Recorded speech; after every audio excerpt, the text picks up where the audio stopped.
have a session on Decoding of SDG No Poverty by Professor Christine Bamford. Professor Christine is the CEO and founder of Women's Coin Community Limited.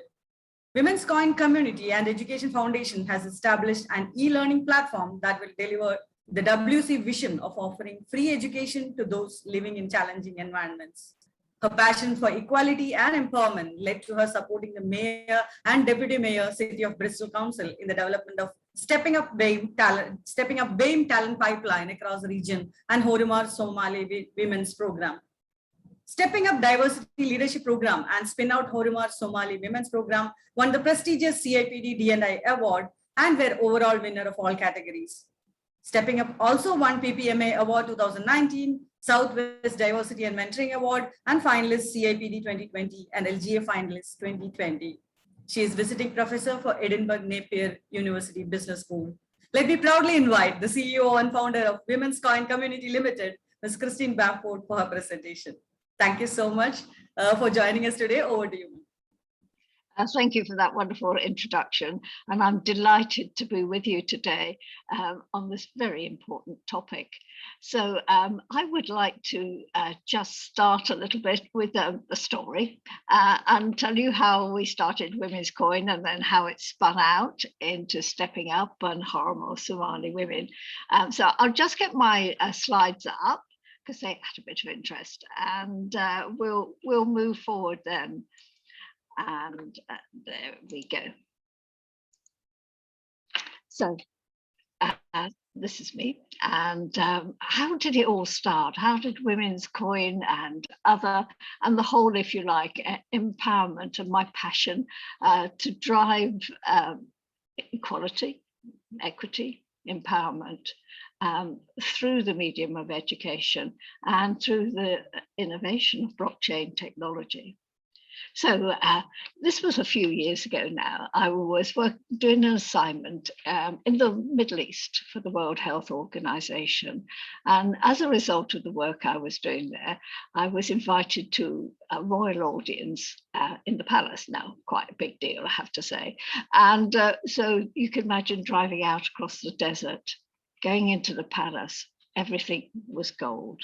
The interior was gold. The plates on the table were gold, and it was just an amazing aura, if you like, of gold and bright and feminine energy. And so I sat with the president's wife and we talked about empowerment and equality. And she gave me a gold coin in recognition of the work I'd done. And I looked at the gold coin in my hand and I said, wouldn't it be wonderful if we could have a coin for women where we could do some good in the world? And that sort of vision stayed with me. And sometime later, when I was in the university, hanging out as you do, and blockchain came up and cryptocurrency, and I thought, wow, that's it. A cryptocurrency coin for women. And that was the start of the journey back in 2017. And of course, I had no idea how tricky that was going to be at the time. But that passion has stayed with me. And that's why it's called Women's Coin, Building a Better World. I'll just move on to the next slide, which seems to be a little sticky at this minute.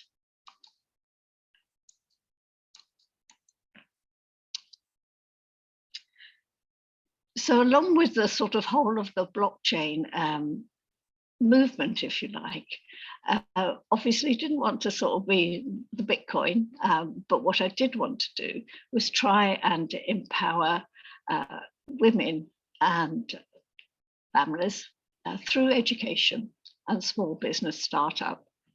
And if you look at some of the research, and Forbes is particularly clever on this, women do invest in their own communities, in their own families, through their small businesses. And so that was the idea, that we wouldn't, through the Women's Coin Foundation, actually be giving aid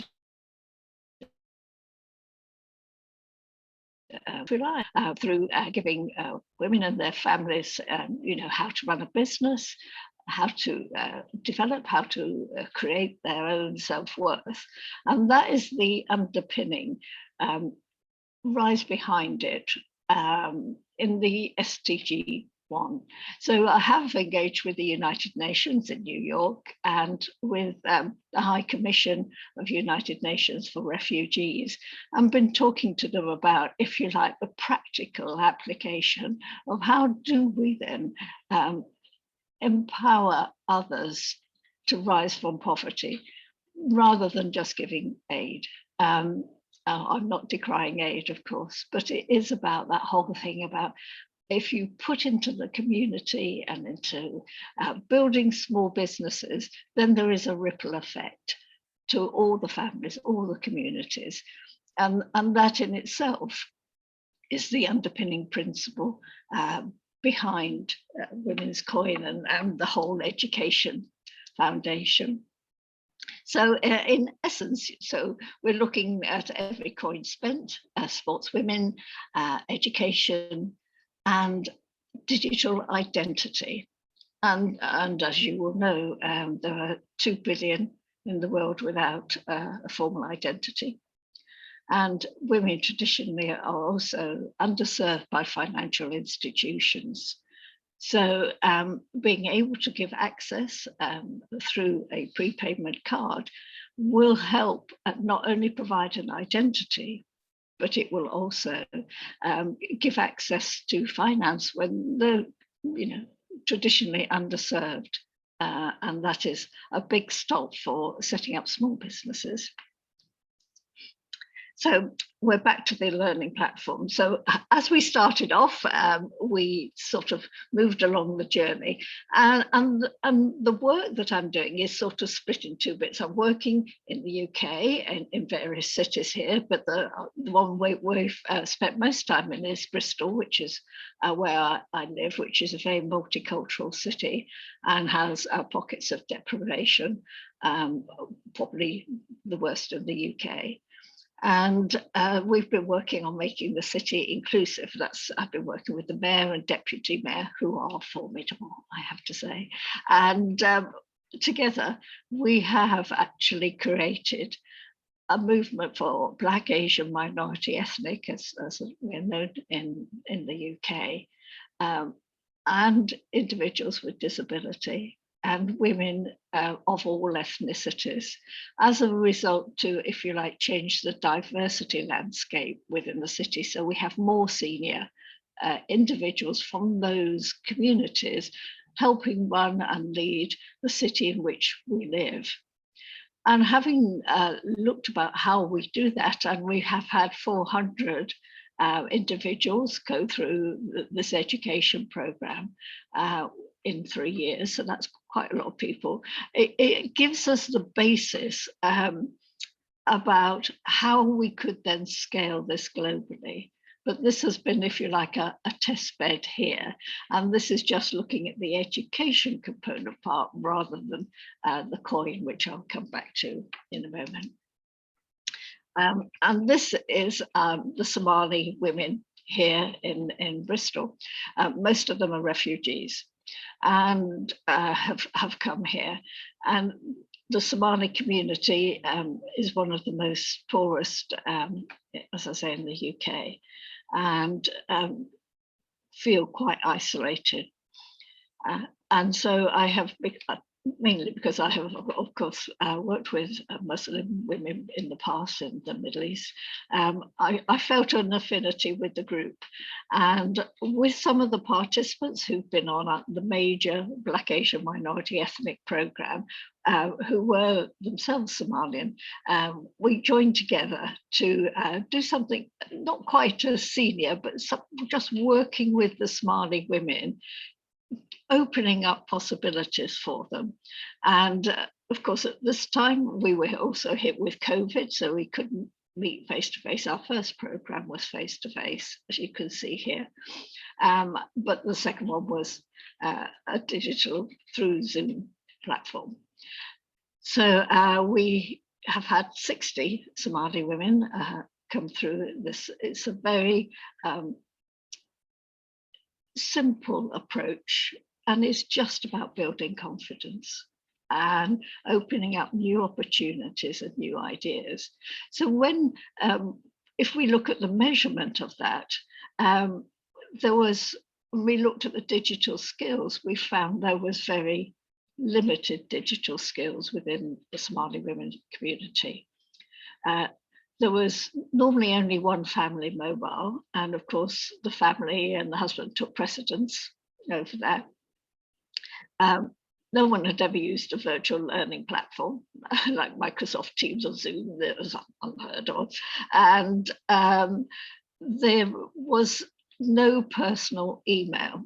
And you will know if you're actually going to do e-learning, you don't have to have an email. So there was family email, of course, but not a personal one. So the interesting thing is, and this comes back to building empowerment and self-confidence, which is the main driver behind what we're doing. 100% of all the Somali women had their own email. And actually that is quite a task. 50% had started their own business. 100% of them, that's everyone, access learning platform. And we did, of course, consistently, when it was physical, have 80% attend, but face-to-face workshops, but it was still the same high percentage on the virtual platforms and the virtual workshops. And that is because there was so much passion, and together the confidence grew, the commitment was there. And these are amazing women. They have large families. 5 is a normal number, and they are running the home, and some of them are working part-time, but yet they committed to what I would call a personal growth. It's an empowerment program. And so for us, this proves the context that you can deliver either virtually or in this face-to-face this type of empowerment program, with an end result of 50% of them have set up their own business.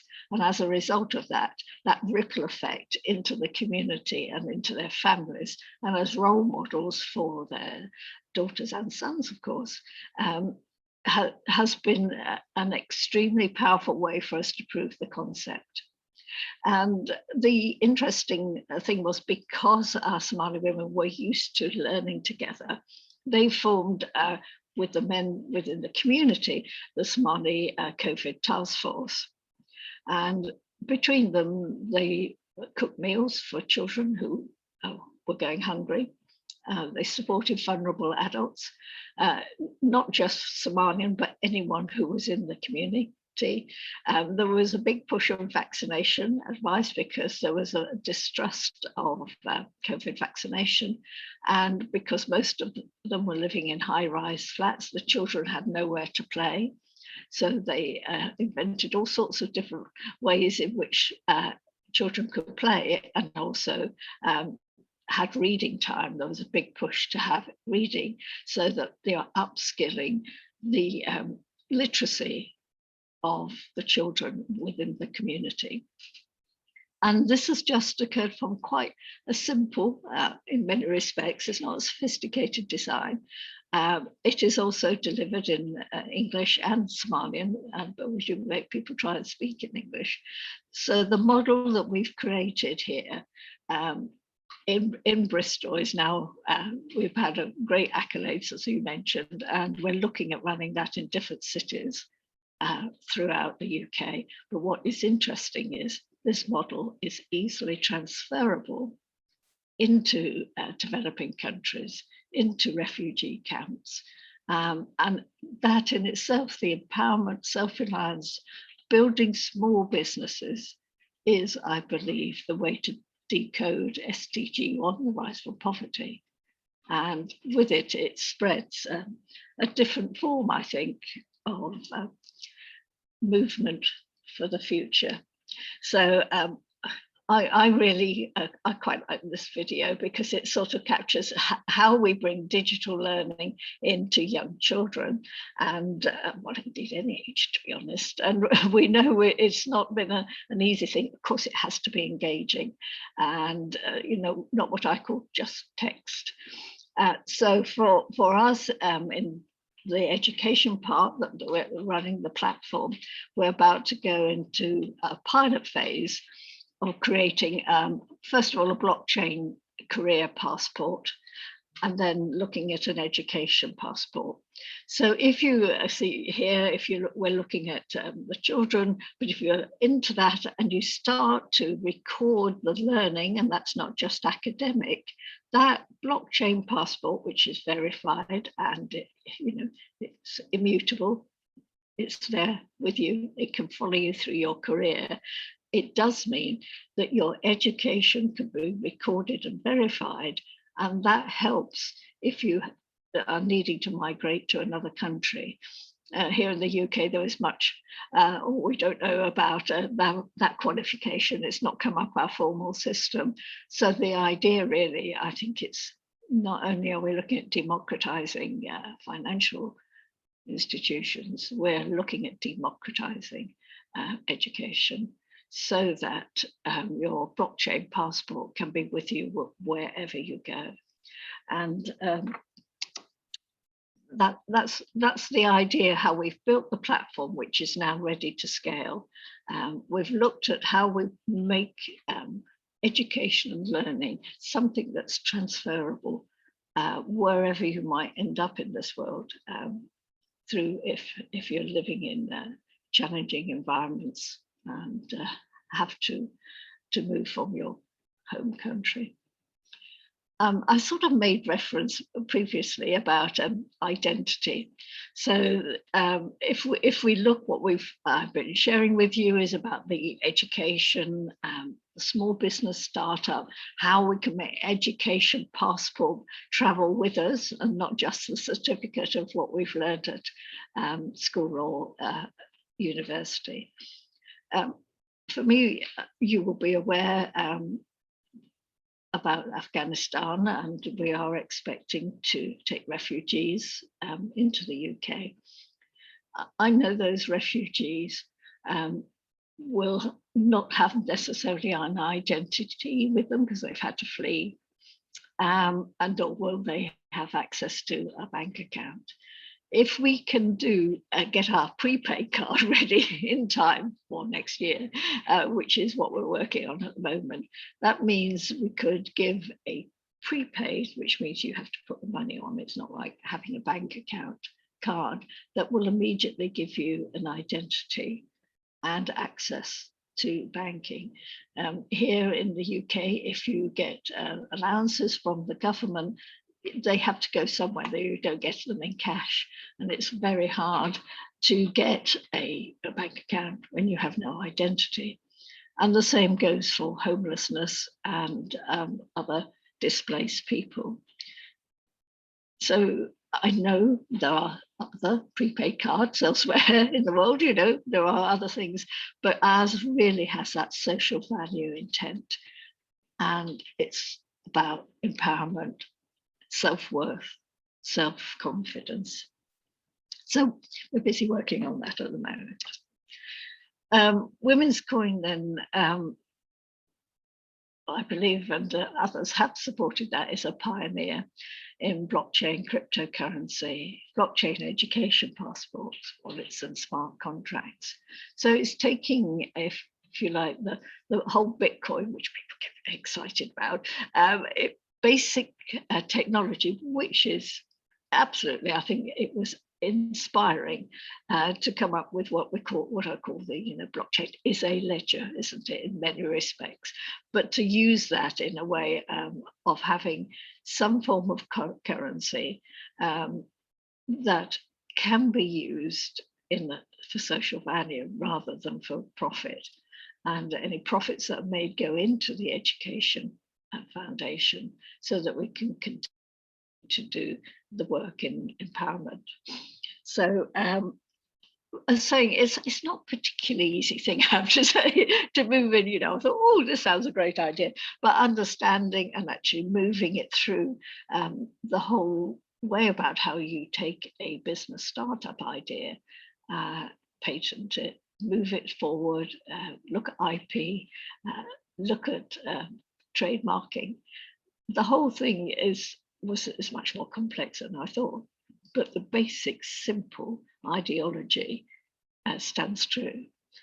And that in many respects is why both Women's Coin, who funds and supports the learning platform, which helps individuals from minority backgrounds here in the UK and refugees, but also it has global appeal and global spread.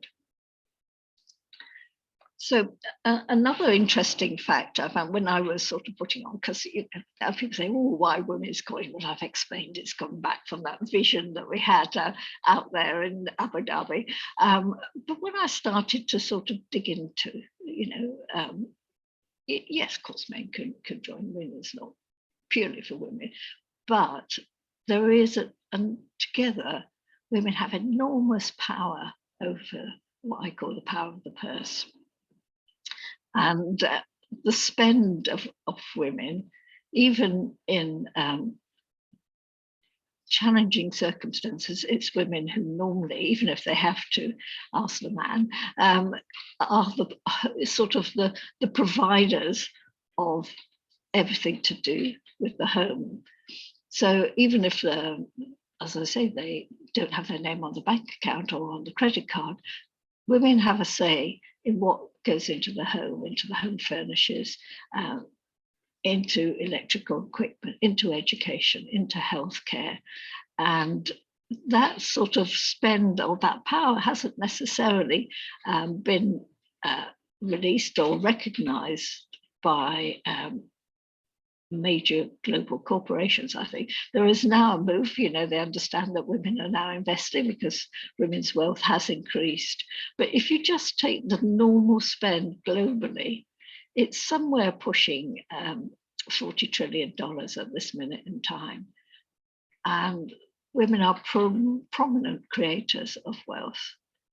So the whole idea being underneath it all, that any woman could actually help another woman just by deciding how they're going to purchase and with what they're going to purchase. So if the prepaid card or whatever other means they might be using, if you round up to the nearest dollar, euro, pound, whatever the national currency is, those micro donations could actually feed their way into supporting other women who are living in challenging environments. And with that, we'll be helping their families. And so we have a virtuous cycle of investment in goods and properties, and how that could have a payback in small micro donations, which will ultimately provide a ready stream of income that can then support small businesses, help empower self-reliance and confidence rather than just aid giving. And you can use blockchain, of course, which means that you cut out any third-party costs that might normally be happen in giving aid. As you know, sometimes aid comes one end and it's sort of salami sliced before it gets to the person in need. So that whole concept of one of women's power to support other women just by making a little bit of micro donations or in investing in a different form of women's currency has far-reaching effect. It will never replace aid, but what we are doing is actually helping everyone together, I think, to build a better world. To not say, yes, that's terrible about poverty, but how the scale of it is, how do we do that? How do we break it down? I do believe it's possible if we all come together to do that. And that really sort of brings us to the point, and it's back to our Somali women and that case study, if you like, by just putting in, we did give them a small tablet to learn on, by empowering them, by giving them a mentor, which actually there's no cultural history of having a mentor. There was no understanding about what that might be. By giving a mentor to help get their ideas together, setting up a business. Not only have we all these mini businesses that the Somali women have created, they in turn have used their, if you like, newfound confidence to help others within their community, particularly during COVID.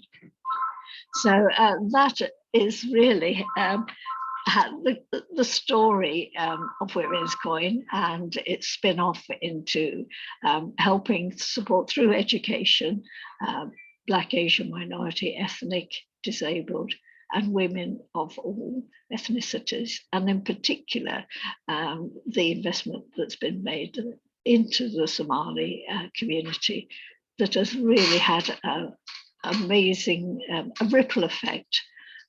Because we now have the Somali men who say, oh, I need some help. I've got all these academic qualifications and I'm driving a taxi. So we have, if you like, a whole community who have now signed up saying, I need more education, I need more skills. And together we are actually supporting our community. And small businesses seems to be a really great way of helping particularly women manage their family responsibilities and bringing in much needed income, but at the same time being in control of their destiny. So it started off as a coin, but it has spread out, and the passion for equity, passion for equality, for understanding about diversity, inclusion, and that actually women and their men together, we can build a better world.